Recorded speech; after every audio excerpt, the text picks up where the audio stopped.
Assalamu alaikum, dear students. Are you able to hear me?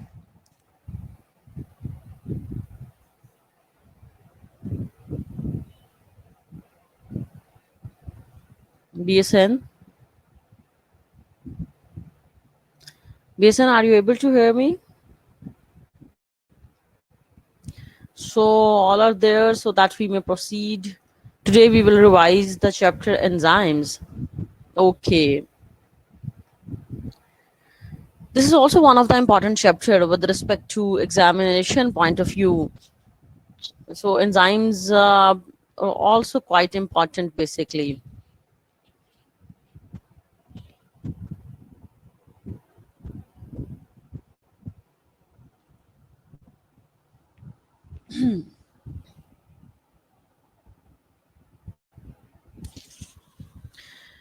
Are you preparing for your exams? सब तैयारी कर रहे हैं exams की?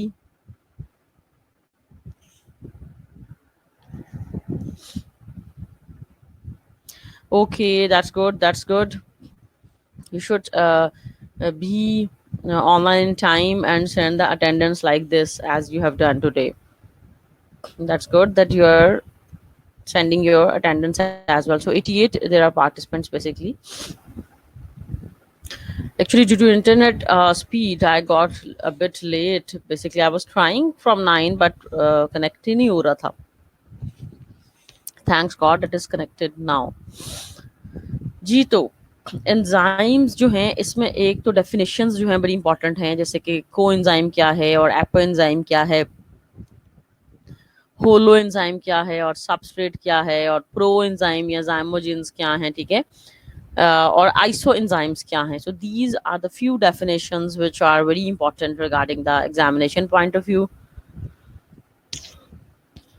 इसके अलावा classification is also very important. पहले भी बताया था, it is lengthy, but what we have to do is कि हमने जो है ना वो बेसिक जो क्लासिफिकेशन है ना, जैसे 6 क्लासेस है तो 6 के नाम और उनकी एक एक एग्जांपल तो बिल्कुल रट लेनी है.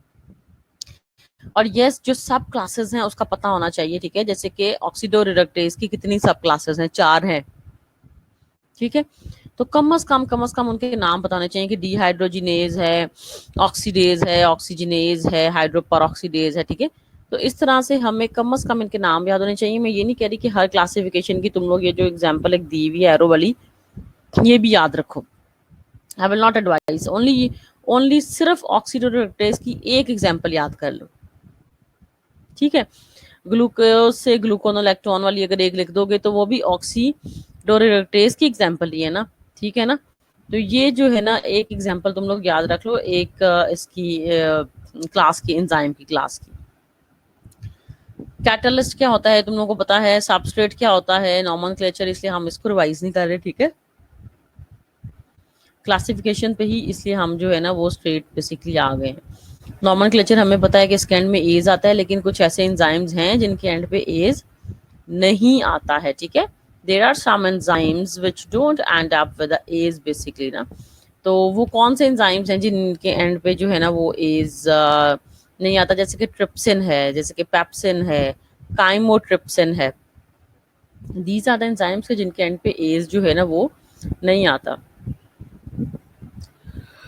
पेपर में सिर्फ एमसीक्यूज हैं. इट इज डन नाउ, ठीक है. सिर्फ एमसीक्यूज है क्योंकि ऑनलाइन आप एससीक्यूज लेना जो है ना दैट इज नॉट,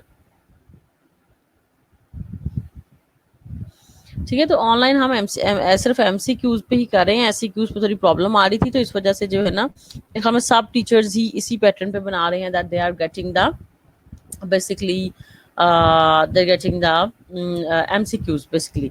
तो एससीक्यूज मेरे ख्याल में कोई भी नहीं मेरे ख्याल में इंक्लूड करा अकॉर्डिंग टू मी.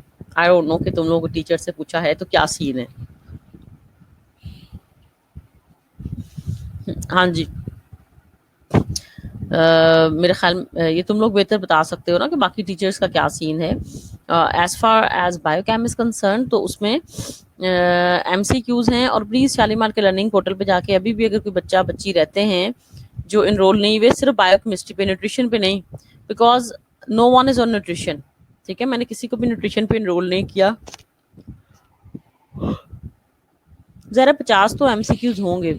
क्योंकि बायोकेमिस्ट्री न्यूट्रिशन दोनों का पेपर है, तो एटलीस्ट मिनिमम मिनिमम मैक्सिमम 100 हो सकते हैं और मिनिमम 50। ठीक है, तो 50 मैंने भी जो है ना वो बनाए नहीं है, मेरे ख्याल में स्टार्ट किया था, थोड़ी ही बने हैं, 10-15 शायद जैसे बनाए हैं। तो इस वजह से ठीक है, अक्सा एमसीक्यूज ही हैं फिर। ठीक है, हमें भी सबने यही कहा। ओके दैट्स फाइन, एमसीक्यूज हैं लर्निंग पोर्टल पे, क्योंकि 23 तारीख से पहले पहले तुम लोगों ने होना है ऑनलाइन। ठीक है, बाकी जो जूम का वो सीन है वो भी मैं शेयर करूंगी। ठीक है, लेकिन I am busy till Friday, तो इनशाला सैटरडे को ना मैं तुम लोगों को जूम की जो तुम्हारे वाइवा का लिंक होगा ना, वो मीटिंग का, वो भी शेयर कर दूंगी।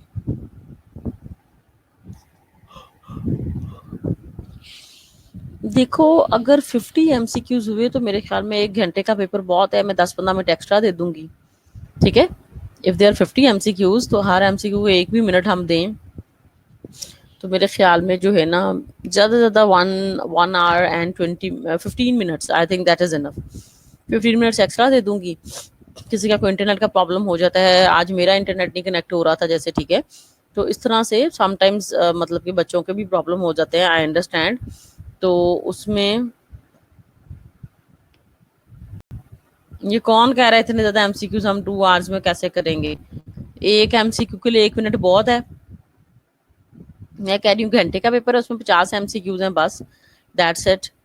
एससीक्यूज में लिखना पड़ता है, एमसीक्यू में तो आपको अगर आता हो तो just look at the MCQ and in circle और टिक द आंसर, इसमें तो बहुत इजी है। ठीक है, तो जी इसमें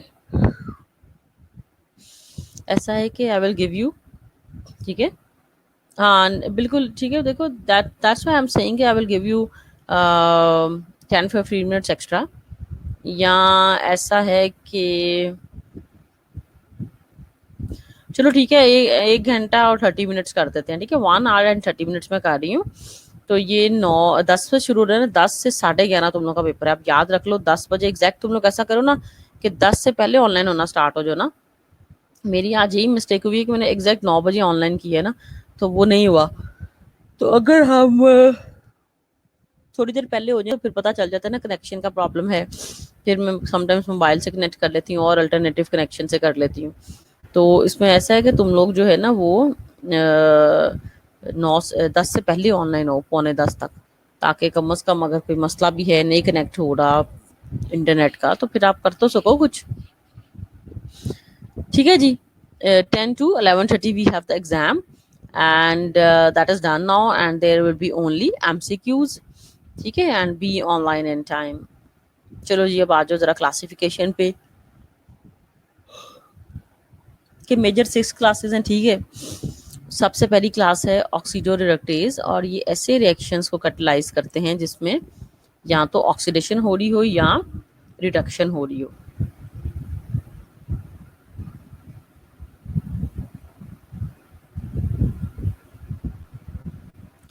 देखो अदीना, टाइम जो है ना वो मैंने नहीं सेट किया हुआ, टाइम जो है ना तुम लोग कोऑर्डिनेटर ने सेट किया हुआ। ठीक है, तो एग्जाम्स का हम डिस्कस कर चुके, बस अब 10 बजे। ठीक है, एग्जैक्ट ये तुम्हारे उसमें कॉलेज ने रखा हुआ है और दैट इज ऑल राइट। मेरे ख्याल में तो 9 बजे शुरू होना चाहिए, लेकिन ठीक है चलो 10 बजे उन्होंने रखा है, तो 10 बजे जो है ना इससे लेट नहीं होगा।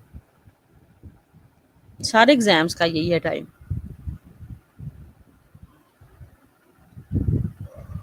वाइवा पे बात करेंगे इंशाल्लाह, आज भी जरा पढ़ लो। वाइवा मेरे ख्याल में उसी दिन है, 2 से 4, the same day on which you are having the paper, the same day from 2 p.m. to 4 p.m. we have the viva through the zoom। ठीक है, zoom में आपका वीडियो और सब पार्टिसिपेंट्स वगैरह इकट्ठे नजर आ रहे होते हैं। ठीक है, तो जिस जिसकी टर्न होगी वो जो है वाइवा दे रहा होगा, और जिसका वाइवा हो जाएगा वो वहां से मीटिंग छोड़ जाए, निकल जाए, उसमें क्रॉस कर दे, लिखा होता है लीव मीटिंग। ठीक है, तो viva will be through the zoom, I will send you the link. मैं लिंक सेंड करूंगी। जूम एक एप्लीकेशन है जो तुम लोग सारे अपने मोबाइल या अपने लैपटॉप्स पे इंस्टॉल कर लो, जूम। ठीक है, गूगल उस पर प्ले स्टोर पे जाओ ना, जूम है, तो जूम को इंस्टॉल कर लो लैपटॉप पे और मोबाइल पे, तो फिर मैं एक लिंक भेजूंगी, वहां पे तुम लोग ओपन कर सकोगे उसको इजीली।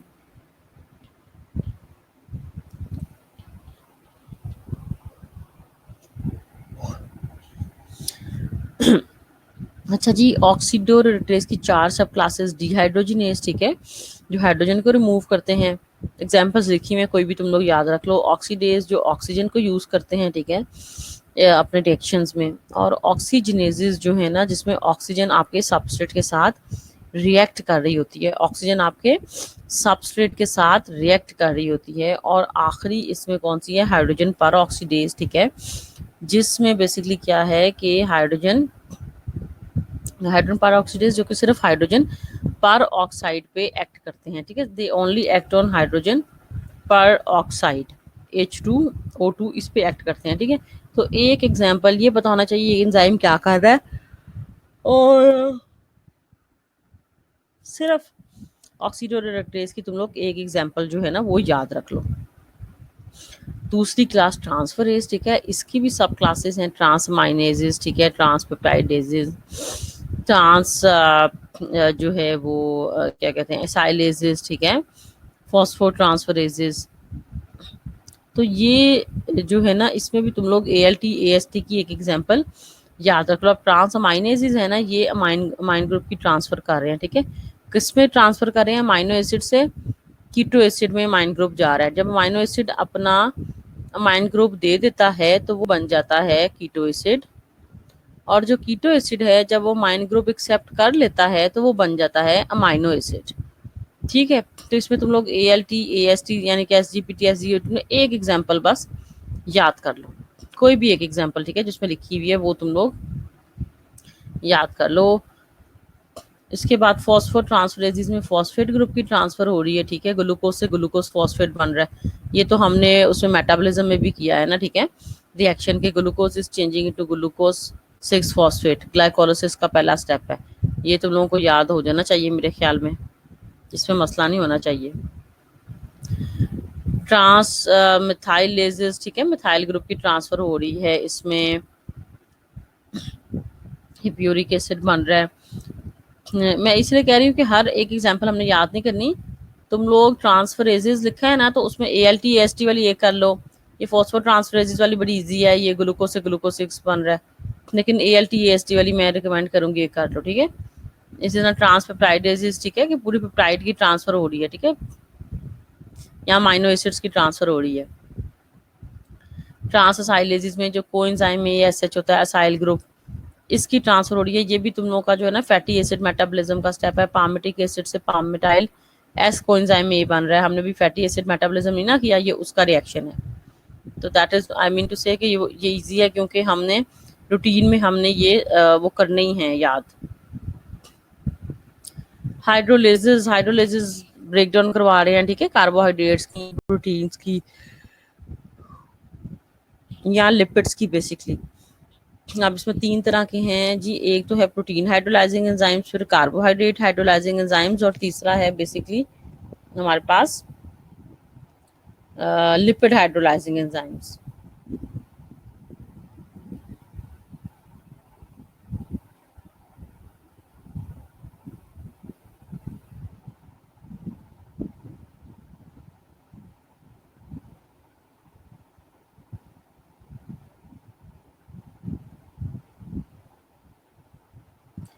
ठीक है, प्रोटीन हाइड्रोलाइजिंग जो है उसमें एक्सोपेप्टाइडेज और एंडोपेप्टाइडेज आ रहे हैं, ठीक है। जो सेंटर में एक्ट करते हैं वो एंडोपेप्टाइडेज, जो साइड्स पे प्रोटीन के टर्मिनल्स पे एक्ट करते हैं वो कौन से हैं, एक्सोपेप्टाइडेजेस। इसी तरह से कार्बोहाइड्रेट हाइड्रोलाइजिंग एंजाइम्स में वी हैव बेसिकली अमाइलेज, ठीक है, अमाइलेज इज द एंजाइम जो कि कार्बोहाइड्रेट्स पे एक्ट करता है। लिपिड हाइड्रोलाइजिंग एंजाइम में हमें पता है कि लाइपेजेस हैं जो कि लिपिड्स पे एक्ट करते हैं, ठीक है। अब इसमें इन्होंने कोलन ईस्टरेजेस, ठीक है, जो कोलेस्ट्रॉल पे एक्ट कर रहे हैं, यानी कि लिपिड वाले सेपरेट किए हुए हैं कि कौन सा लिपिड है उसके मुताबिक एंजाइम है। अगर कोलेस्ट्रॉल है तो कोलन ईस्टरेजेस, अगर फॉस्फोलिपिड्स हैं तो फॉस्फोलाइपेजेस, ठीक है। अब जो मिसलिनियस एंजाइम्स है ना, जैसे कि ये डीएमाइडेजेस है या डीमाइनेजेस, ये चाहे तुम लोग रहने दो, क्लासिफिकेशन आए तो ये लिखने की जरूरत भी नहीं। एग्जाम इस एग्जाम में नहीं, मैं UHS के एग्जाम में बेसिकली बात कर रही हूँ, क्योंकि ये बहुत ज़्यादा लंबी हो जाएगी और इतना ज़्यादा मार्क्स का क्वेश्चन जो है ना वो नॉर्मली आता नहीं है।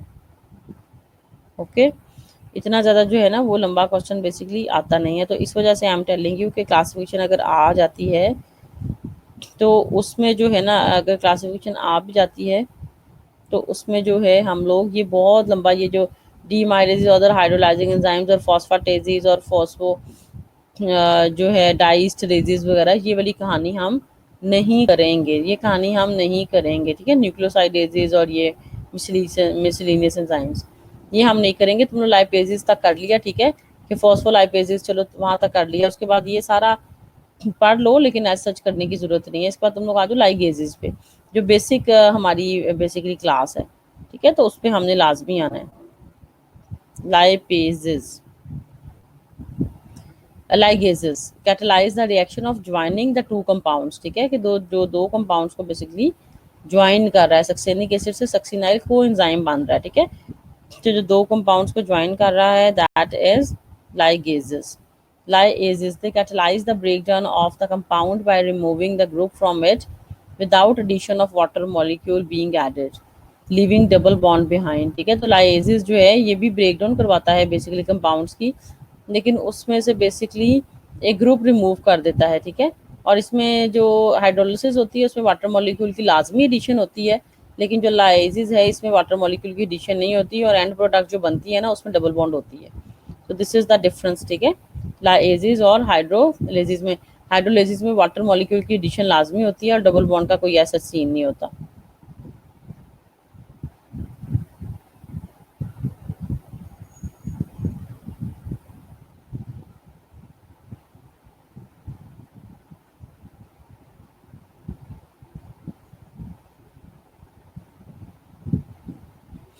इसके बाद आइसोमरेसिस है, catalyse the formation of isomers, ठीक है, जैसे ग्लूकोज 6 फॉस्फेट से फ्रक्टोज 6 फॉस्फेट बन रहा है। ये भी हमारे मेटाबॉलिज्म का रिएक्शन है, अगर हम याद भी रख लें तो मेरे हमें याद होगा ही, because that is the reaction of basically glycolysis, ठीक है। तो मेटाबॉलिज्म के रिएक्शंस तो हमने करने ही करने हैं।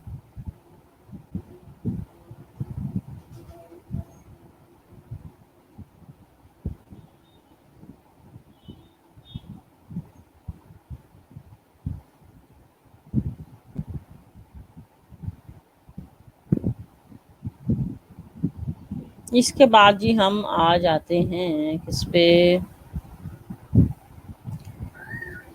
Properties of the enzymes. Proteins in nature हैं, कभी रिएक्शन को स्टार्ट नहीं करेंगे, they reduce the energy of activation. Enzymes molecules contain a specific left or pocket which is called as the active site, और enzymes are very specific, very efficient, ठीक है। enzyme activity can be regulated, they can be activated and they can be inhibited। इसको हम activate भी कर सकते हैं और इनहिबिट भी कर सकते हैं, ठीक है, क्योंकि इनहिबिटर्स भी होते हैं जो कि एंजाइम एक्टिविटी को बेसिकली इनहिबिट कर देते हैं, ठीक है, और इसी तरह से एक्टिवेटर्स भी होते हैं जो कि एंजाइम की एक्टिविटी को स्पीड अप कर देते हैं।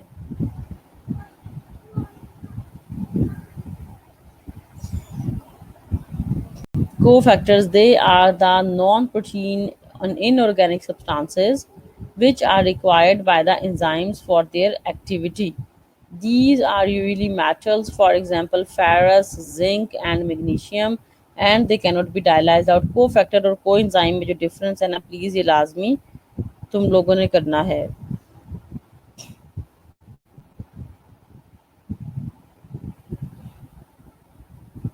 ठीक है, coenzyme और cofactor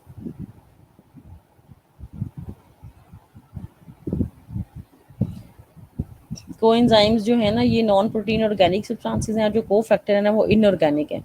एक तो ये डिफरेंस है, कोएंजाइम्स ऑर्गेनिक हैं और को फैक्टर जो है ना that are basically inorganic substances, ठीक है।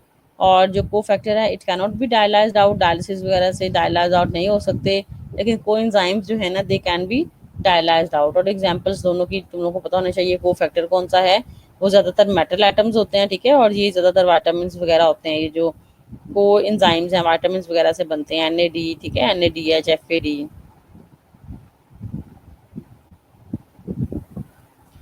इसके बाद प्रोस्थेटिक ग्रुप क्या होता है, it is tightly bound coenzyme that does not dissociate from the enzyme. और एपोएंजाइम क्या है, ये protein part of the enzyme है, ठीक है। Protein part of the enzyme यानी कि एंजाइम और प्लस कोएंजाइम दोनों मिल जाएं तो ये बनाते हैं holoenzyme. Apoenzyme and coenzyme, they combine with each other and they form the holoenzyme basically. इसके बाद है जी टाइप्स ऑफ एंजाइम्स में आइसो एंजाइम्स, ठीक है। Isoenzymes are also very important, और इसकी जो है ना वो तुम लोगों ने एग्जांपल्स वगैरह भी करनी है। Iso enzymes, these are the enzymes that catalyze the same reaction, that have the same chemical properties। एक मिनट बस।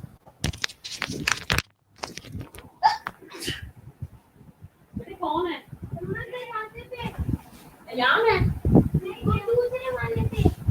अच्छा ये ना इसमें बैटरी पता है मेरे मोबाइल में तो चार्जिंग लगा है, मैं चलाना ऊपर ही नहीं तो आप क्या चार पांच इधर चली जाए, यहाँ से चला देंगे।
जी क्लास आई एम बैक।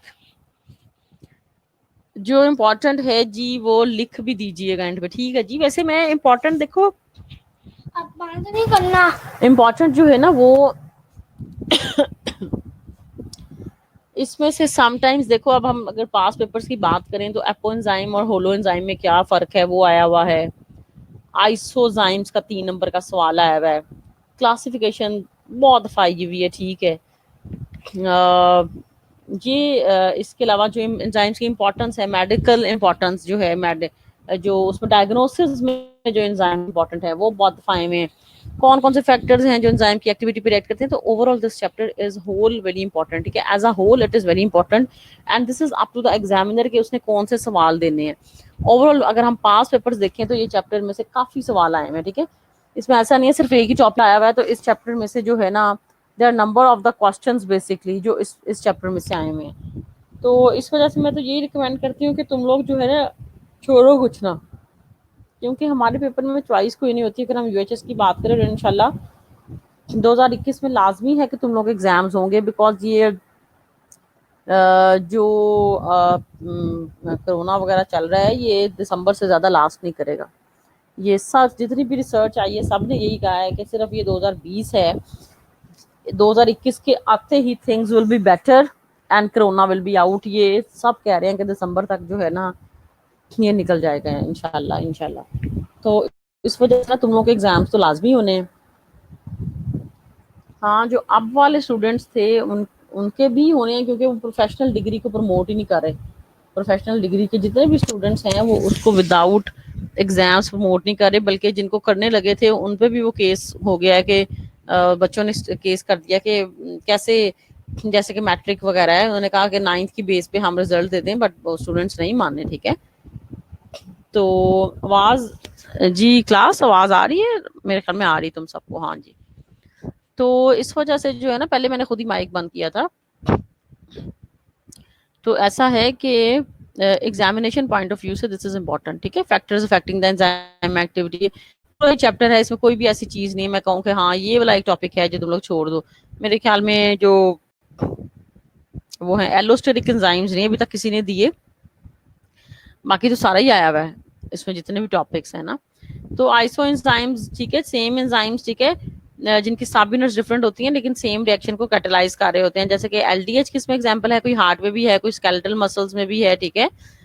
और कोई सिर्फ मसल्स में है, कार्डिक मसल्स में है, तो LDH1 LDH2 इस तरह से ये। और दूसरी एग्जांपल इसकी है उसकी कार्डिक एंजाइम्स की, जो है ना CPKMB, ठीक है, CPKBB, CPKMM, जो मसल्स में है, जो ब्रेन में है वो BB, जो कार्डिक मसल्स में है वो MB।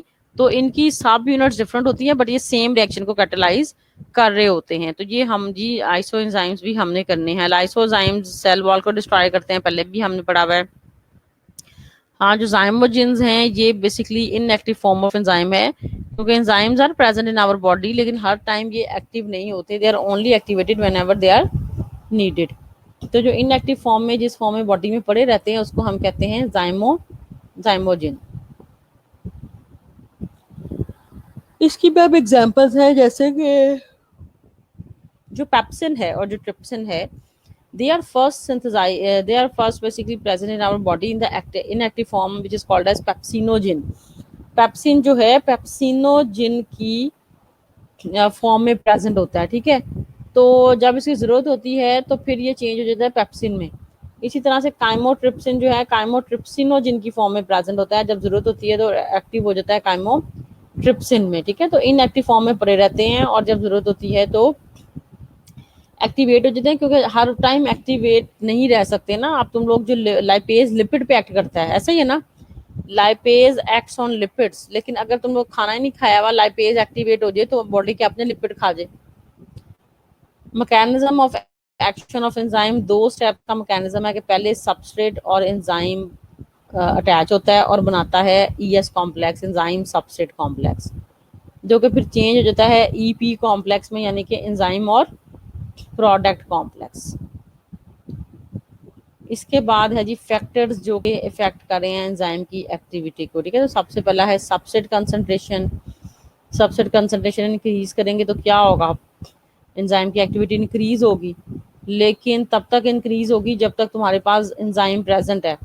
अगर तुम्हारा एंजाइम सबस्ट्रेट तुमने तुम्हारा फॉर एग्जांपल सबस्ट्रेट जो है ना वो एंजाइम जो है ना वो है 50 ग्राम रिएक्शन के लिए, 50 ग्राम। सबस्ट्रेट तुम्हारे पास था 20 ग्राम, अब तुमने सबस्ट्रेट कर दिया है 50 ग्राम, तो जाहिर है रेट ऑफ रिएक्शन तो इंक्रीज होगा ना, क्योंकि एंजाइम ज्यादा था ना 50 ग्राम। तो जितना एंजाइम है सबस्ट्रेट के साथ अटैच होकर एंजाइम सबस्ट्रेट कॉम्प्लेक्स बनेगा और रेट ऑफ रिएक्शन इंक्रीज होता जाएगा।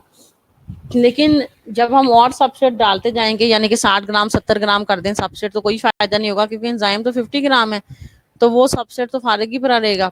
तो initially increasing the substrate concentration, initially the rate of reaction will increase up to maximum level, but then a steady plot will be formed. लेकिन वो फिर उसकी जो है स्पीड वो स्टेडी हो जाएगी, ठीक है, एक जगह रुक जाएगी, क्योंकि जितना एंजाइम था उतना सबस्ट्रेट तुम लोगों ने डाल दिया है। एकदम से रिएक्शन इंक्रीज होगा, लेकिन फिर एक स्टेडी प्लॉट बन जाएगी, क्योंकि अब मजीद सबस्ट्रेट ऐड करने से कोई फायदा नहीं होगा, क्योंकि एंजाइम इतना ही था, ठीक है। इसके लिए जो है ना एंजाइम एक्टिविटी के लिए, एंजाइम की वेलोसिटी और स्पीड के लिए माइकल्स मेंटन एक साइंटिस्ट था, जिसने एक कांस्टेंट भी दिया था, माइकल्स मेंटन कांस्टेंट, और उसको हम KM कांस्टेंट भी कहते हैं, ठीक है। और इसने ये कहा था कि it does not very with the enzyme concentration, कि लो जब होगी ना KM वैल्यू, तो इसका मतलब है कि एंजाइम और सबस्ट्रेट की जो एफिनिटी है ना वो ज़्यादा है। जब एंजाइम और सबस्ट्रेट की समझ लो दोस्ती अच्छी है ना, तब KM वैल्यू कम है, और जब KM वैल्यू ज़्यादा है इसका मतलब है एंजाइम और सबस्ट्रेट अटैचमेंट अच्छी नहीं है, ठीक है। तो ये इसने बेसिक, क्योंकि इसने ये कहा था कि जो सबस्ट्रेट की कंसंट्रेशन है ना, that substrate concentration eight which the maximum velocity at which the reaction velocity is half V maximum, ठीक है, कि सबस्ट्रेट की कंसंट्रेशन और जो एंजाइम की वेलोसिटी है ना वो एक दूसरे के inversely proportional and directly proportional नहीं है, ठीक है। सना कवल आइसो एंजाइम्स में LDH और CPK जो है ना, ये आइसो एंजाइम्स की टाइप हैं, ये एंजाइम के आइसोमर्स हैं। जैसे तुम लोगों ने एपीमर्स वगैरह पढ़े हैं ना, तो ऐसे एंजाइम्स के जो जिन केमिकल प्रॉपर्टीज जिनकी सेम है, लेकिन फिजिकल उनकी सब यूनिट्स जिससे मिलकर बने हैं ना वो डिफरेंट होती हैं। अब LDH जो है ना, ये इसकी अगर चारों यूनिट्स जो है ना वो देखो, LDH के आगे क्या लिखा हुआ है बेसिकली H, अगर चारों जो है H है, यानी कि ऐसे LDH जो सिर्फ हार्ट में प्रेजेंट है, ठीक है। तो काम तो ये वही कर रहे हैं, LDH का जो काम है लैक्टेट डिहाइड्रोजिनेज एंजाइम का, तो काम तो ये वही कर रहे हैं, लेकिन ये है कि कुछ एलडीएच जो कार्डिक मसल में प्रेजेंट है उसका स्ट्रक्चर डिफरेंट है, जो एलडीएच स्केलेटल मसल में प्रेजेंट है उसका स्ट्रक्चर डिफरेंट है। स्ट्रक्चर वाइज ये डिफरेंट होते हैं। सब यूनिट्स का मतलब है कि स्ट्रक्चर इनका डिफरेंट होता है, ठीक है।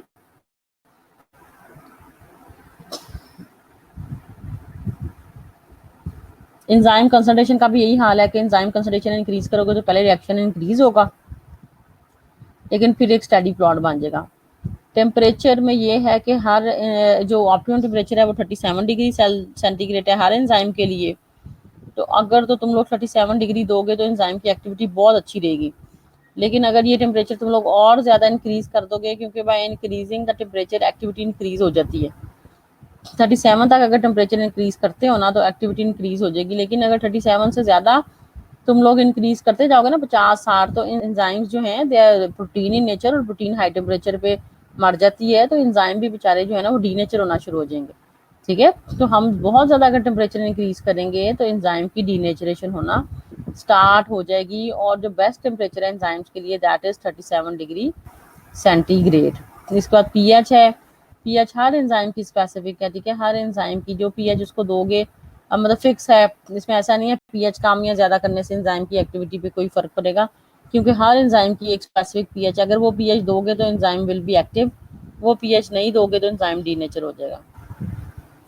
प्रोडक्ट्स ऑफ रिएक्शन का भी इफेक्ट है कि जितनी जल्दी तुम लोग जो प्रोडक्ट्स बनती हैं वो रिमूव करेंगे उतनी जल्दी रिएक्शन स्पीड अप में जाएगा। इसके अलावा मेटल एटम्स, कुछ एंजाइम को एक्टिवेटर्स यानी कि मेटल एटम चाहिए होते हैं, ठीक है, अपने रिएक्शन को स्पीड करने के लिए, ठीक है। जैसे कि लिखा हुआ है कि जी कौन सा है ये एंजाइम, माइलेज है, requires magnesium and zinc, and pyruvate kinase require both magnesium and potassium, ठीक है। तो एक आध एग्जांपल दे सकते हो कि एंजाइम्स को मेटल एटम्स चाहिए होते हैं अपनी स्पीड को इंक्रीज करने के लिए। इसके अलावा इनहिबिटर्स हैं कि जो एंजाइम एक्टिविटी जो है ना वो इनहिबिटर से इनएक्टिव हो जाती है। दो तरह के हैं, कम्पिटिटिव और नॉन कम्पिटिटिव इनहिबिटर्स, ठीक है। Competitive inhibitors and non competitive inhibitors. तो जो कम्पिटिटिव इनहिबिटर्स हैं बेसिकली वो क्या करते हैं, इसमें जो इनहिबिटर है ना वो शेप ज्यूम कर लेता है सबस्ट्रेट की, और सबस्ट्रेट और इनहिबिटर दोनों compete करते हैं कि हम एंजाइम की एक्टिव साइट पे जाके अटैच हों, ठीक है। तो सबस्ट्रेट जो इनहिबिटर है उसकी शेप बिल्कुल सबस्ट्रेट की तरह होती है कि एंजाइम जो है ना उसको समझ लो कि मिस गाइड कर रहे होते हैं कि एंजाइम जो है ना वो सबस्ट्रेट की बजाय इनहिबिटर को अटैच कर दे, और जब इनहिबिटर एक्टिव साइट पे अटैच हो जाता है तो एंजाइम की एक्टिविटी इंक्रीज हो जाती है, ठीक है। This is called as reversible inhibition. और जो नॉन कॉम्पिटिटिव इनहिबिशन है that is called as irreversible. These inhibitors do not basically resemble the substrate, ये सबस्ट्रेट की तरह रिजेंबल तो नहीं करते और ना ही ये एक्टिव साइट पे अटैच होना चाहते हैं, बल्कि ये एंजाइम की सरफेस पे जो और साइड्स होती हैं, अदर साइड्स जिसको मैंने एलोस्टेरिक साइड्स कहा था, उन पे जाके बेसिकली अटैच हो जाते हैं, लेकिन उन पे भी जब अटैच होते हैं तो एंजाइम की एक्टिविटी को डिक्रीज कर देते हैं, ठीक है। और नेचुरली हमारी बॉडी में इनहिबिटर्स नहीं होते, लेकिन जो ड्रग्स हम लोग मेडिसिन दवाइयाँ खाते हो ना they basically act as a inhibitors, जो मेडिसिन होती हैं बेसिकली, ठीक है, they act as a inhibitors, ठीक है। जैसे उन्होंने एग्जांपल एक दी हुई थी एंजियोटेंसिन की ना, कि एंजियोटेंसिन जो कन्वर्टिंग एंजाइम है बेसिकली वो एंजियोटेंसिन 1 को एंजियोटेंसिन 2 में चेंज कर रहा होता है, ठीक है, जो एक्टिव फॉर्म है एंजियोटेंसिन की। और काम इसका ये है कि इसने क्या करना है, एंजियोटेंसिन 2 ने इंक्रीजेस द ब्लड प्रेशर, ठीक है, वैसो प्रेशर है और ब्लड प्रेशर को इंक्रीज करता है। तो हम जो ऐसी दवाइयाँ लेते हैं बेसिकली ब्लड प्रेशर की, वो क्या करती हैं, वो इस एंजाइम को इनहिबिट कर देती हैं जो कि एंजियोटेंसिन कन्वर्टिंग एंजाइम है, यानी कि जो 1 को 2 में चेंज कर रहा है एक्टिव फॉर्म में। जब वो एंजाइम ही इनहिबिट हो जाएगा जो एंजियोटेंसिन 1 को 2 में चेंज कर रहा है यानी कि एक्टिव फॉर्म में चेंज कर रहा है, तो आपका ब्लड प्रेशर नॉर्मल हो जाएगा। तो this is how basically medicine act, ठीक है। फिर हम ब्रेक करते हैं जी 15 मिनट की, और 10 बजे हैं 10:15 पे वापस आते हैं, फिर हम ये करते हैं बाकी, ठीक है।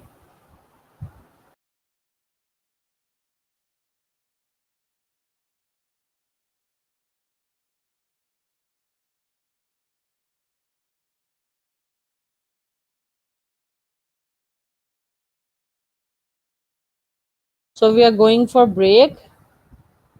ओके ठीक है, we are going for break, और ब्रेक के बाद ठीक है ना, we will be right back. Okay.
Hello hello.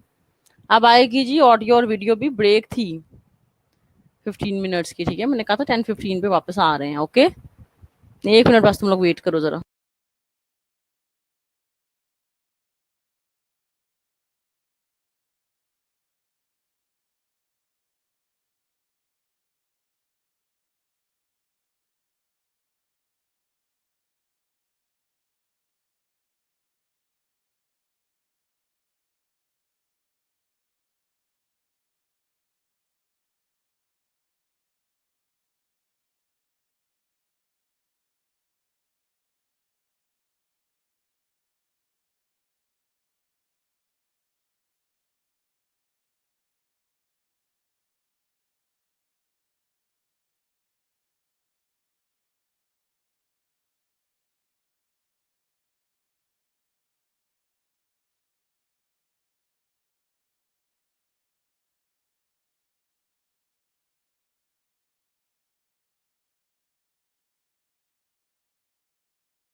जी तो girls,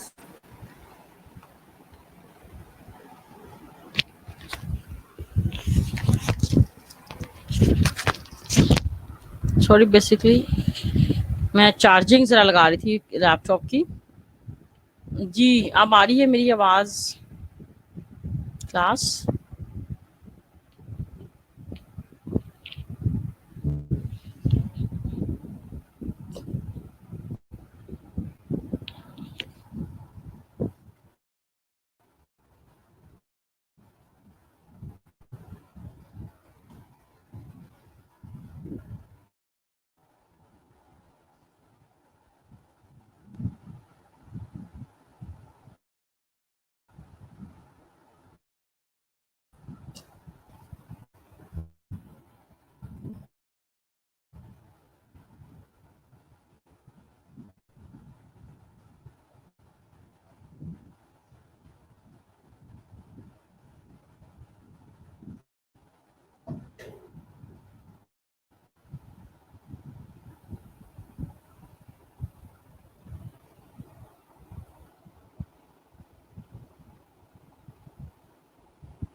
ji students, are you back?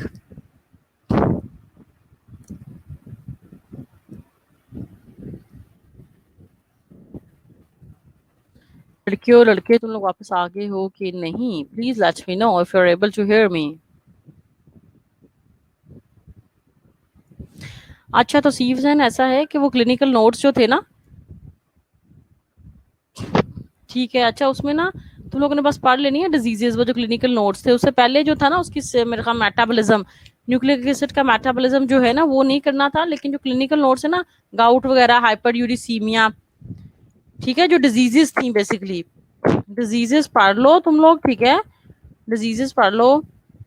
But जो था ना उसका वो, that was the metabolism of the nucleic acid, that wasn't the part of our course basically. Metabolism of nucleic acid wasn't included, लेकिन वो busy था, मैंने शायद तुम लोग को एक आधा पैराग्राफ पढ़ाया भी था। मेटाबॉलिज्म ऑफ न्यूक्लिक एसिड जो है ना, it is not included. But जो गाउट वगैरह है ना, गाउट वगैरह, वो तुम लोग जो है ना वो कर लो, ठीक है, उसको एक दफा रीड कर लो। उसमें कुछ ऐसा नहीं है, जो बस पता होना चाहिए गाउट क्या होती है, डिजीज किस वजह से हो रही है। उसमें जो मुश्किल सी वो फ्रिंज और वो वाला टर्मिनोलॉजीज लिखी हुई है ना, वो चाहे रहने देना, ये एज इट इज लगा लेना, ठीक है। तो वो डिजीज का है कि बस तुम लोग जो है ना वो डिजीज वगैरह जरा कर लो।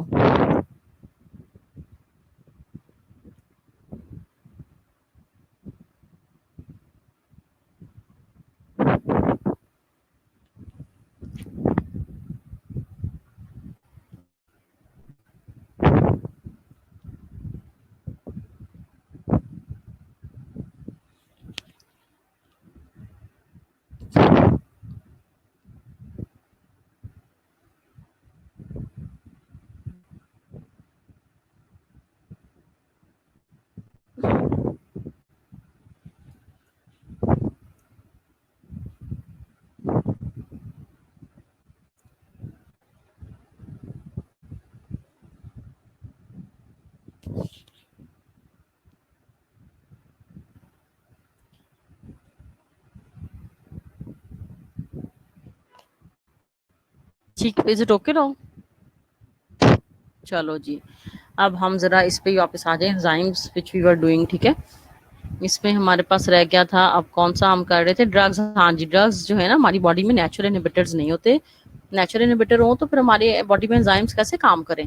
तो बेसिकली जो हम मेडिसिन, जो दवाइयाँ हम लोग ले लेते हैं, वो एज एन इनहिबिटर काम करते हैं कि वो बॉडी के एंजाइम्स को इनहिबिट कर देते हैं, ठीक है।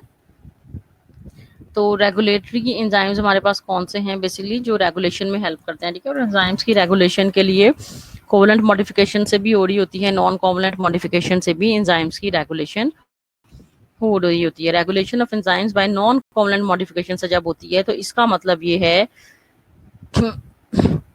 मैंने पहले भी बताया था कि there are some other sites also present on the surface of the enzyme other than active site, और इन साइड्स को हम एलोस्टेरिक साइड्स कहते हैं।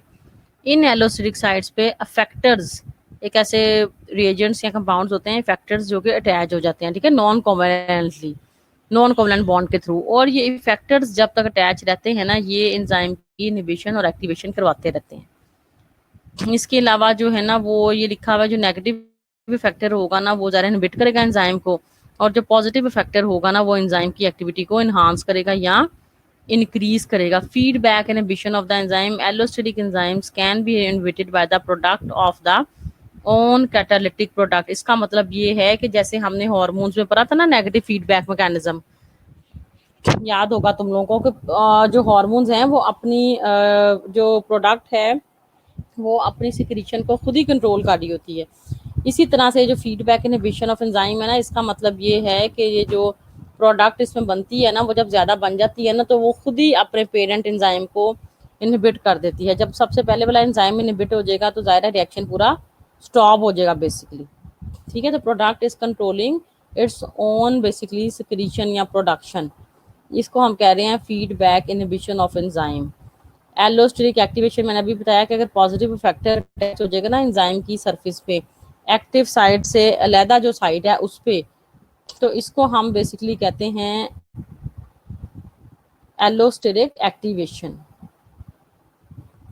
Allosteric feedback activation of enzyme, allosteric enzyme can be activated by a product of its own catalytic product, जो मैंने अभी बताया है। डिक्रीज प्रोडक्ट होगी अगर, तो activation of the enzyme activity increase synthesis of the product. अगर प्रोडक्ट कम बनेगी तो ऑटोमेटिकली एंजाइम की एक्टिविटी जो है ना वो इंक्रीज हो जाएगी, ठीक है, ताकि प्रोडक्ट ज़्यादा बने।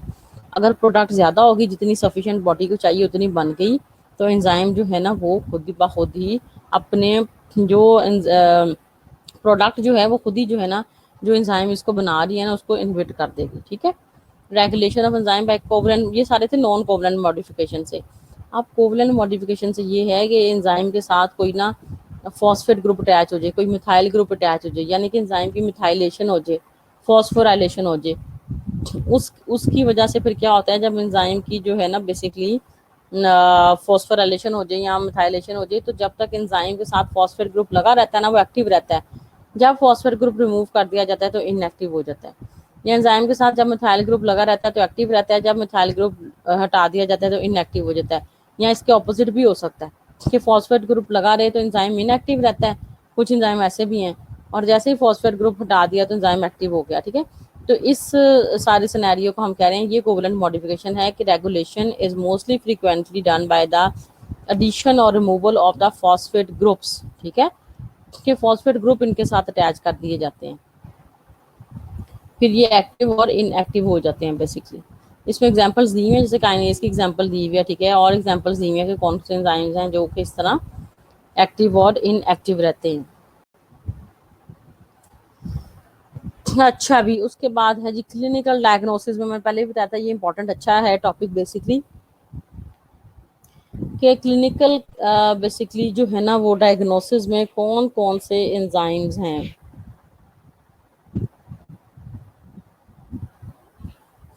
तो इसमें हमने ना ये सारे याद रखने हैं कि कौन सा एंजाइम माइलेज कौन सी डिजीज में काम कर रहा है, ट्रांसफरेज जो ALT AST हैं वो कौन कौन सी डिजीज में काम कर रहे हैं, ठीक है। इसके अलावा जो है ना वो पेनक्रियास की डिजीज में कौन सा एंजाइम है जो कि हेल्पफुल है, ठीक है। तो हार्ट की डिजीजेज में कौन सा एंजाइम है जो कि हेल्पफुल है, जो डायग्नोसिस करेगा। और इसमें मैंने मेरे ख्याल में तुम लोगों को पेज नहीं दिया जिसमें आगे इनकी वैल्यूज भी दी हुई थी ना, अ, जिसमें वैल्यू दी हुई थी बेसिकली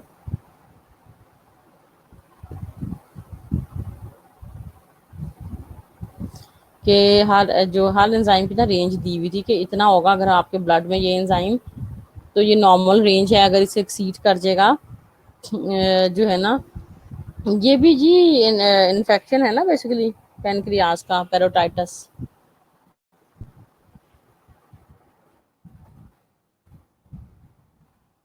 लेट मी चेक।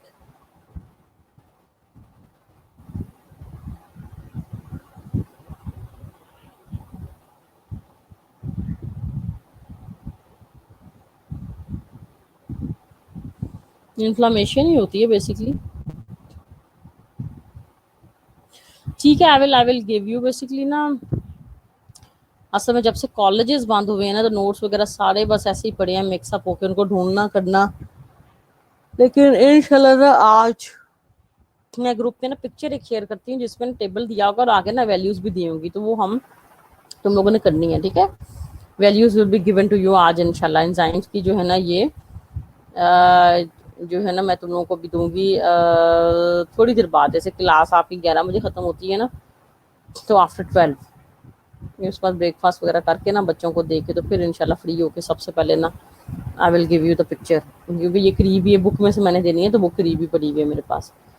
ठीक है, बाकी हमें पता होना चाहिए कि कौन सा एंजाइम कौन सी डिजीज के लिए, ठीक है ना, अल्कलीन फॉस्फेटेज कौन सी डिजीज के लिए, जॉन्डस के लिए है, ठीक है, और एसजीपीटी किसके लिए है, क्राचीन फॉस्फोकाइनेज किसके लिए है, लैक्टेट डिहाइड्रोजिनेज, तो ये सिर्फ एंजाइम्स और उसकी डिजीजेज ऐसी फॉस्फेटेज से कार्सिनोमा तो लोग डिटेक्ट कर रहे हो, कौन सी डिजीज है यानी कि कौन सी बीमारी हम लोग का पता चल सकता है हमें, ठीक है।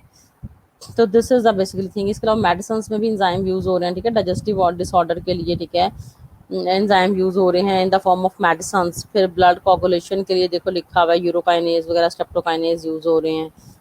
इसके अलावा to increase the blood supply to tissues, kallikrein जो है वो यूज हो रहा है। फिर मेडिसिन में जैसे हाइलुरोनिक एसिडेज यूज हो रहा है, ठीक है। तो एंजाइम्स की बेपना जो है ना, थेराप्यूटिक जो इंपॉर्टेंस अगर आ जाए ना, अगर थेराप्यूटिक आ जाए तो फिर तुम लोग ये मेडिसिन वाला ज्यादा लिखोगे, अगर क्लिनिकल डायग्नोसिस आ जाए तो फिर ये क्लिनिकल डायग्नोसिस वाला लिखोगे। बाकी एमसीक्यूज में तो कुछ भी पूछा जा सकता है। हॉर्मोन्स वाले नोट्स ना मुझे बिल्कुल नहीं मिले, तो मैंने तुम लोगों से ये कहा था वो मिल तो सकते हैं वैसे, मैं दोबारा ढूंढूंगी, ठीक है। तो अभी जो है ना वो बिल्कुल मैंने ना, जब कॉलेज वगैरह बंद हुए हैं ना उसके थोड़ी देर बाद जब लगा है कि ये अभी टाइम लेगा कोरोना, तो इकट्ठे करके बस सारे पेपर से ना पास टेस्ट पे बहुत ज्यादा थे बच्चों के बने हुए वो नोट्स वगैरह, ठीक है ना। तो मैंने फाइक अहमद से तो पढ़ाना शुरू किया है, तो पहले मैं नोट्स से ही पढ़ाती थी, तो वो नोट्स बहुत ज्यादा है मेरे पास। वो हार्मोन्स के सफ़े सिर्फ 2-3 थे, सिर्फ 3 पेजेस से टोटल। तो इस वजह से ज़्यादा होते ना तो शायद कहीं मिल जाते, वो फिर मैं दोबारा चेक करूंगी, उस दिन मैंने किया था चेक ना। लेकिन ये है कि आई आस्क यू कि तुम लोग उसमें से कर लो, F1 की बुक में से, उसमें हार्मोन्स दिए हैं, या जो स्लाइड्स हैं इसमें से कर लो। इसमें एस्ट्रोजन वगैरह प्रोजेस्टेरोन वगैरह नहीं थे, बाकी तो सारे थे। तो पेजेस भी मुझे तो ढूंढने चाहिए, मैं ढूंढती हूँ, ठीक है, लेकिन मैं तुम लोगों को दूंगी हार्मोन्स के पेजेस जो है ना वो आफ्टर फ्राइडे, ठीक है। तो हम बिजी टिल फ्राइडे, तो इंशाल्लाह वीकेंड पे ना मैं ये तुम लोगों को लाजमी ढूंढ के दूंगी। वो एक थोड़ा सा खिला रहा है कि एक दफ़ा सारे वो नोट्स वगैरह निकाल लूँ, मेरा बुक जो है ना रैक भी थोड़ा क्लियर हो। तो इंशाल्लाह मैं तुम सबको जो है ना वो, मैं तुम लोगों को वो ये जो है ना इसके नोट्स हॉर्मोन्स के वो वीकेंड पे मुझे याद भी करवा देना, वीकेंड पे ना सैटरडे को। तो उसमें ना हम हाँ हॉर्मोन्स ठीक है, वही नोट्स बहुत हैं जो मैं तुम लोग को प्रोवाइड करूंगी, क्योंकि लेकिन उसमें थोड़ा कम दिया हुआ है, ये भी देख लेना फिर कि जो नोट्स है ना उसमें बिल्कुल ओवरव्यू दिया हुआ है, डिजीजेस वगैरह का बताया हुआ है, और फंक्शंस के लिहाज से थोड़ा कम दिया हुआ है। बट एक और बुक है जिसमें हार्मोन का फंक्शन और हार्मोन से डिजीजेस दी हुई हैं, या फिर वो दे दूंगी अगर वो नोट्स ना मिले, ठीक है। तो वो एक टेबल दिया हुआ है बुक में, that is very short, but ये है कि उसमें हर हार्मोन का नाम, आगे उसका काम फंक्शन क्या है, और आगे इसकी डेफिशिएंसी से बीमारी कौन कौन सी हो सकती है, ठीक है।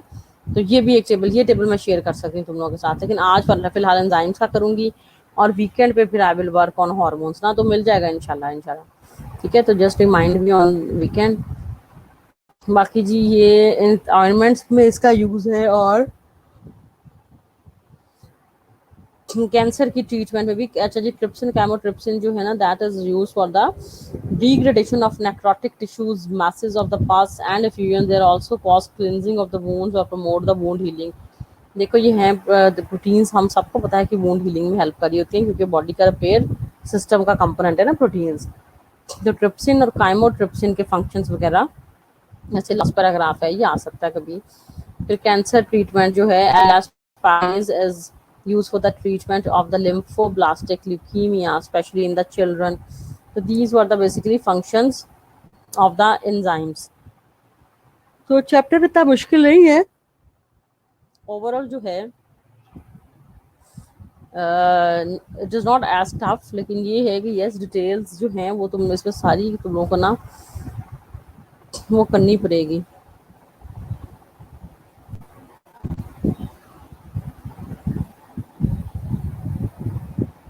और तुम लोग के जो सवाल हैं, जो बातचीत है, तुम लोग इजीली कर सकते हो।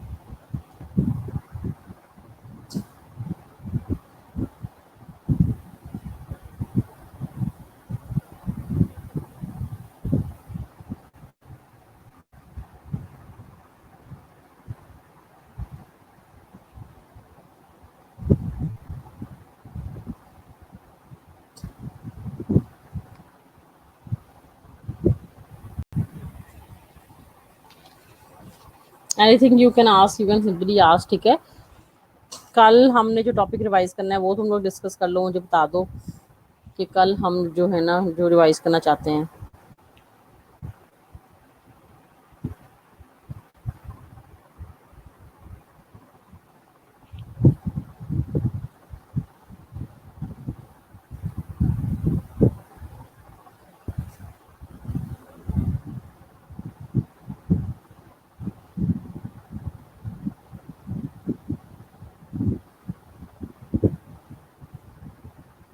कल हम जो टॉपिक रिटर्न करना चाहते हैं,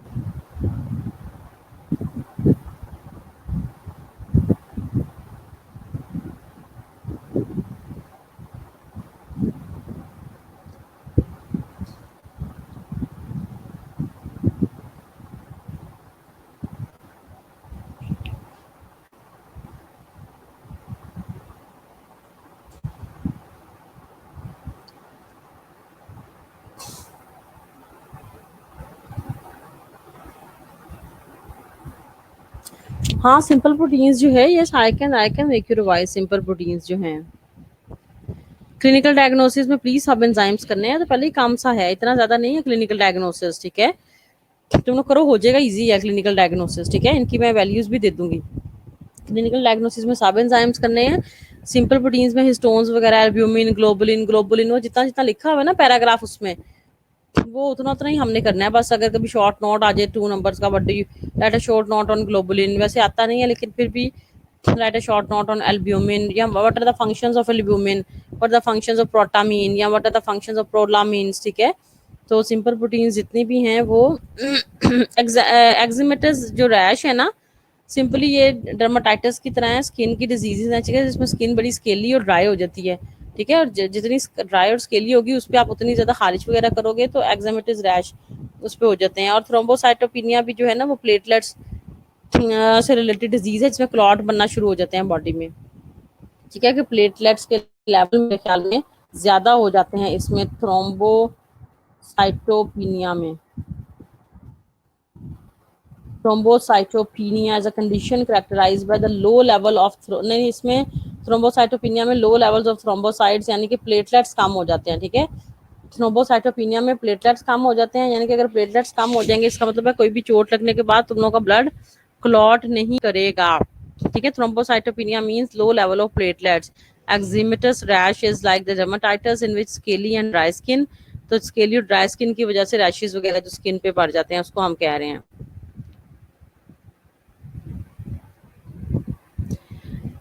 देखो वाइवा में अदीना का क्वेश्चन आया है रिगार्डिंग द वाइवा क्वेश्चन, तो आई विल टेल यू कि जो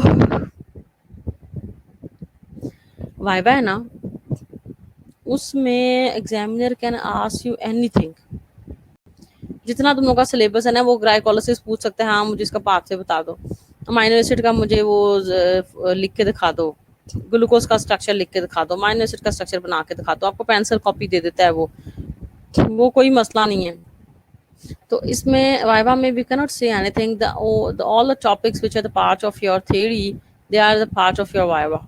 ठीक है, so they are included in your viva. All the topics which are the part of your theory, they are included in your viva. Like the examiner can ask you about the enzymes in diagnosis, or what are the enzymes which are used for used in ointments, and what are the enzymes, is there any enzyme that is used in the cancer treatment. ठीक है, तो what are the classific classes of the enzymes basically, and how does the temperature affects the rate of reaction of the enzyme. ठीक है, तो enzyme से related we have the number of the questions. What is the difference between the coenzyme and the cofactor? What is holoenzyme? What is zymogens? So what is meant by the allosteric site? So it can be any question related to your book, related to your course, related to your topic.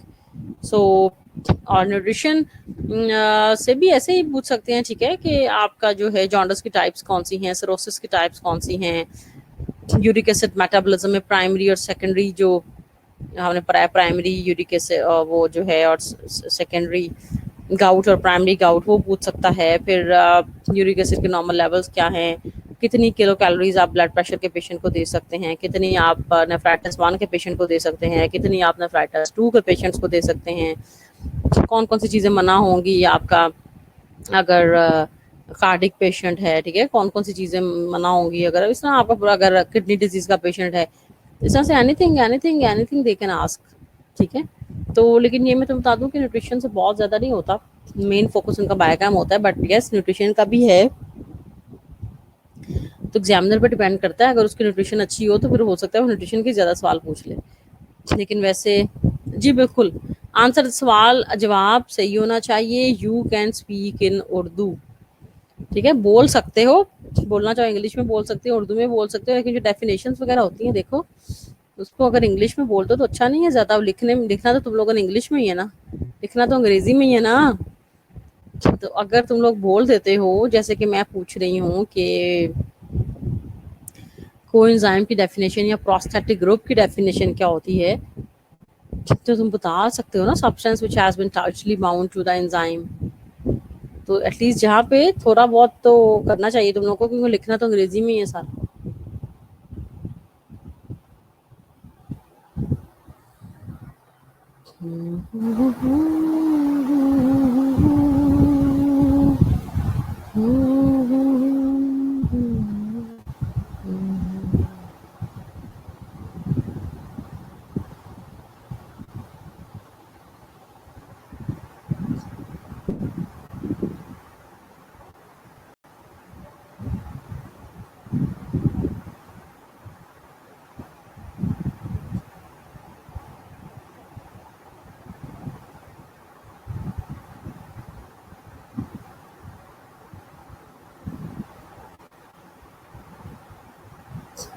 यार ये मैंने पहले भी बताया था, maximum questions जो है ना, do not take tension of viva. ये टाइम से पहले कोई भी नहीं गेस कर सकता what is the type of the questions examiner can ask, क्योंकि ये in person to person vary करता है। ठीक है ना, पर्सन टू पर्सन ये सिंपली वेरी करता है। कुछ ऐसे एग्जामिनर्स होते हैं जो कि बहुत पैनिक क्रिएट करते हैं, आधे आधे घंटे का वाइवा लेना चाहते हैं, डॉक्टर्स के ऐसे आते हैं। कुछ ऐसे होते हैं कि जो शरीफ होते हैं ज़रा, और ज़्यादा 10 मिनट, 5-10 मिनट में, चलो 5 तो नहीं, 10 मिनट में वाइवा लिया और चलो गए। मेरा जो है ना, मैं तो बहुत ज़्यादा, तुम लोगों को फर्स्ट वाइवा है, बहुत ज़्यादा नहीं पैनिक क्रिएट करती, लेकिन ये है कि आना चाहिए। कुछ ऐसे स्टूडेंट्स होते हैं जिन्हें बायोकेमिस्ट्री की डेफिनेशन तक नहीं आती, ऐसे स्टूडेंट्स होते हैं जिन्हें बायोकेम की डेफिनेशन तक नहीं आती। ठीक है, तो मैं ये रिकमेंड करूँगी कम से कम थोड़ा बहुत आना चाहिए। जिसने थोड़ा बहुत पढ़ा होगा ना, मुझे पता चल जाएगा, बस मैं इतना ही कहूँगी। जिसने थोड़ा बहुत भी पढ़ा होगा ना, वो पता चल जाएगा कि क्या सीन है उसका। तो प्रोटीन वाला चैप्टर तुम लोग रिवाइज करना चाहते हो तो सुबह कर लेते हैं। Tomorrow should we revise the proteins chapter. Proteins का चैप्टर सुबह फिर कर लें revise. Protein is okay for tomorrow.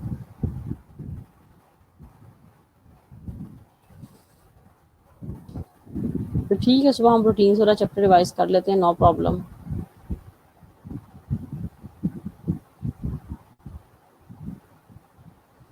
बस इंशाल्लाह तुम लोग अपनी तैयारी रखो, अपनी तैयारी रखो, थिंग्स विल बी ओके।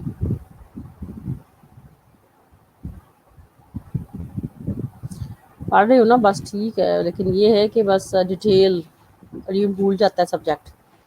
ठीक है, तो बाकी अभी मैंने पोर्टल पे बनाया नहीं, पोर्टल पे सब ऑनलाइन है, सबका नज़र आ जाता है। जो मैं अगर कोई पोस्ट वगैरह करूँ तो मेरा मतलब है शालीमार के जो लर्निंग पोर्टल पे एग्ज़ाम वाला दिन या उससे एक आधा दिन पहले ना करना, मसला हो तो बंदा पहले ही जो है ना वो कर ले।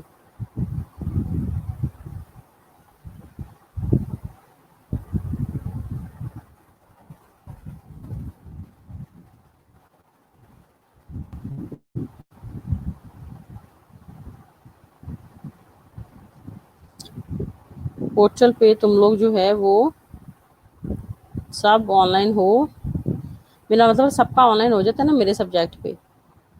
क्योंकि अक्सर जैसे पोस्ट के कुछ स्टूडेंट्स कहते हैं हमारा ओपन नहीं हो रहा, कल एक बच्चे का था, उसका मैंने कर दिया था।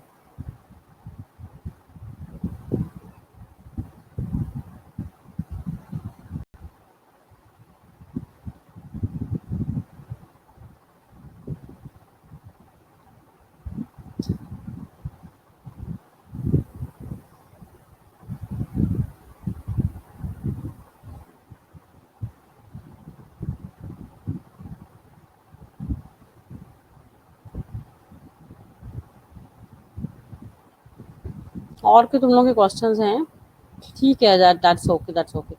और के क्वेश्चंस हैं तो तुम लोग पूछ सकते हो। ठीक है, तो कल हम इंशाल्लाह जो है ना प्रोटीन्स को रिवाइज करते हैं और न्यूट्रिशन पे भी फोकस करो। Sometimes students take it easy, ठीक है, लेकिन हमें न्यूट्रिशन पे भी फोकस करना है। और बल्कि अल्लाह करे क्लासेस जल्दी स्टार्ट हो, क्योंकि न्यूट्रिशन में देयर आर सर्टन थिंग्स के जो कॉमन चीज़ें होती हैं वो इस तरह के सवाल भी आ जाते हैं ना, वो भी हम लोग डिस्कस करेंगे। लेकिन पहले तो अपना बेसिक जो तुम लोग का चैप्टर है ना वो करो। और न्यूट्रिशन में जो है ना, जैसे डायबिटीज़ वाला जो चैप्टर था ना उसमें ग्लूकोज इसके टेस्ट वगैरह जो हैं वो तुम लोग बायोकेमिस्ट्री की बुक में डायबिटीज़ का चैप्टर दिया हुआ है, एंड पे देखो ज़रा। उसमें जो है ना मैं टेस्ट वगैरह शायद तुम लोग को करवाए थे, fasting blood glucose, random blood glucose, और जो है जीटीटी ग्लूकोज टॉलरेंस टेस्ट वगैरह ना, तो वो तुम लोग कर लेना। मैं दोबारा बता रही हूँ कि बायोकेमिस्ट्री की किताब में एंड पे एक न्यूट्रिशन का चैप्टर है, ठीक है, डायबिटीज़ वाला। तो उसमें डायबिटीज़ के ना ये दिया हुआ टेस्ट कौन कौन से, रैंडम ब्लड ग्लूकोज जिसे हम शुगर चेक कर सकते हैं, ठीक है, और जो है वो क्या मैं कह रही हूँ, और जो है जीटीटी ग्लूकोज टॉलरेंस टेस्ट वगैरह ना वो न्यूट्रिशन के लिहाज से इंपॉर्टेंट है कि how can you check the basically sugar levels. तो ब्लड शुगर लेवल चेक करने का तरीका ये है फास्टिंग, ग्लूकोज लेवल आप चेक कर सकते हो, रैंडम कर सकते हो, ग्लूकोज टॉलरेंस टेस्ट है, HbA1c टेस्ट है, ठीक है, तो ये तुम लोगों ने करना है।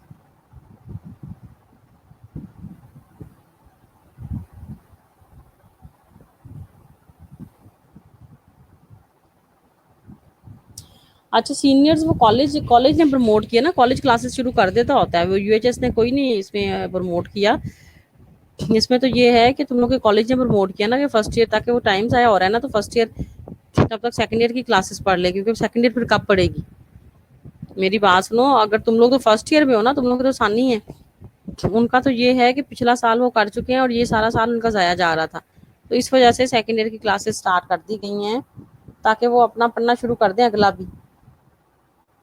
जब एग्जाम्स होंगे तो तब देखा जाएगा, पिछला तो उन्होंने तैयारी कर ही ली है ना, तो नेक्स्ट भी साथ साथ पढ़ते जाएं, इस वजह से। तो क्लासेस बिल्कुल एक्सटेंड हो गई हैं सितंबर से पहले, या 15 सितंबर के बाद देखो, लेट्स सी, शायद शायद तब सितंबर के बाद ओपन हो जाए, क्योंकि मैंने बताया ना at the end of this year things will be better. बाकी तुम लोगों के सब सेफ्टी है, कोरोना के लिहाज से फैमिलीज में सारी जगह। अदीना, ओबेसिटी के मैंने नोट्स दिए, मैं बुक से भी करना है ओबेसिटी का चैप्टर, और जो मैंने नोट्स दिए थे तुम लोगों को, नहीं मेरे ख्याल में ओबेसिटी तो हमने ऑनलाइन पढ़ा है, सॉरी। तो ओबेसिटी का जो मैं हमने स्लाइड्स की थी ना, जिसमें बीएमआई बीएमआर वगैरह था, वो करो ओबेसिटी स्लाइड से पक्का। और शायद मैंने एक पेज तुम लोगों को वो फॉरवर्ड भी किया ओबेसिटी से रिलेटेड। ठीक है, तो ओबेसिटी की स्लाइड्स में मेरे ख्याल बीएमआई बीएमआर वगैरह था। तो ओबेसिटी में लाजमी करना है तुम लोगों ने बीएमआई और बीएमआर। ठीक है, प्लस जो है ना वो बुक और जो है ना स्लाइड्स दोनों करनी है ओबेसिटी वाले चैप्टर में से।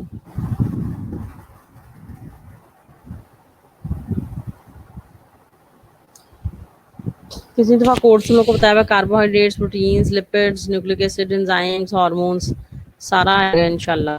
ठीक है,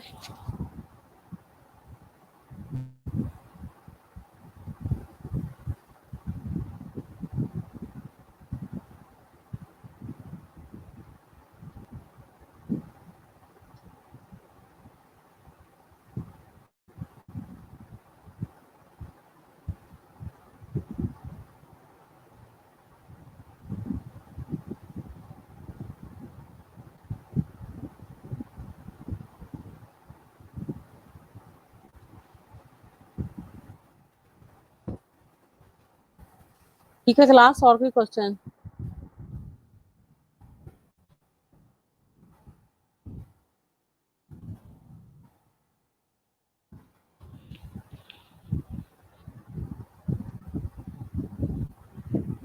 any other question from your side?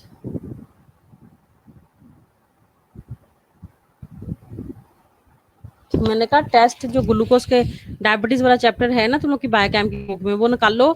उसमें ग्लूकोज चेक करने के लिखे हुए हैं HbA1c, fasting glucose, random blood glucose, और जो है ना वो जो है GTTT, ग्लूकोज टॉलरेंस टेस्ट।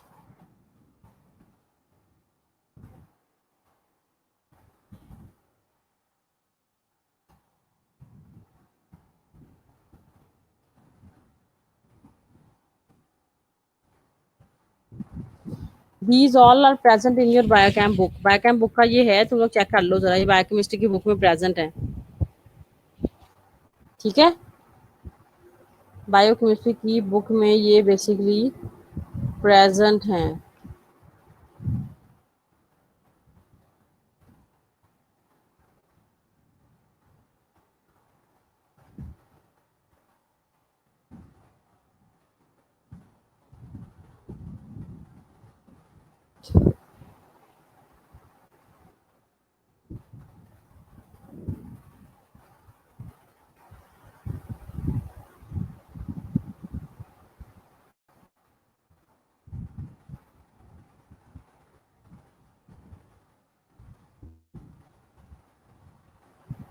ठीक है class, any other questions you can ask.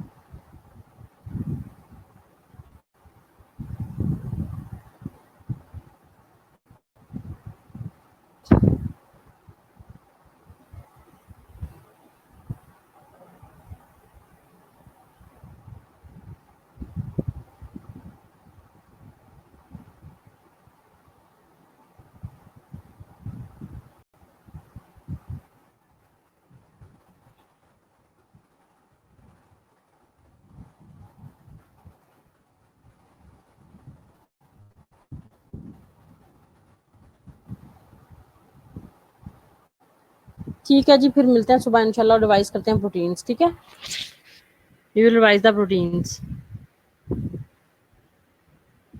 Okay okay okay, हाँ ये पेपर में इंक्लूड है इसलिए तुम लोगों को बताया है। ठीक है, तुम लोग पढ़ कर आना, पूछना होगा मैं बता दूंगी, कल सुबह पढ़ कर आना। ये जो टेस्ट मैंने तुम लोगों को बताए हैं ना डायबिटीज चेक करने के। ओके, ठीक है, ये तुम लोगों ने कल करके आने हैं। ओके।